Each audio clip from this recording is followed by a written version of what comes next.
Little জনের স্ত্রী ঘটনাক্রমে ৮টি বাচ্চার জন্ম দিয়েছিলেন, কিন্তু তাদের ঘরটি চারপাশে ছুটে চলা ছোট ছোট বাচ্চাদের জন্য খুব ছোট। লিটল জন বিশৃঙ্খলার মধ্যে থাকতে পারেনি এবং এতটাই অপরাধী বোধ করেছিল যে সে পালিয়ে যেতে চেয়েছিল।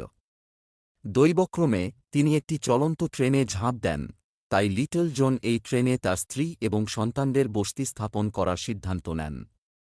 তিনি পুরানো বগিটি বের করেন, তারপর ঘরটি আরামদায়ক বোধ করার জন্য কিছু কাঠের দানা মেঝে টাইলস বিছিয়ে দেন। এরপরে ফায়ারপ্রুফ এবং ওয়াটারপ্রুফ বোর্ড দিয়ে স্থানটি ভাগ করুন। দরজা দ্বারা একটি জুতা মন্ত্রিসভা নির্মাণ। এটি জুতা পরিবর্তনের জন্য অত্যন্ত সুবিধাজনক এবং জিনিসগুলি পরিপাটি রাখে। এর ঠিক পাশে একটি এলাকৃতির ক্যাবিনেট যোগ করুন যাতে ছোট জন সবার জন্য খাবার রান্না করতে পারে। একটি পৃথক স্থান তৈরি করতে একটি কাচের দরজা সহ একটি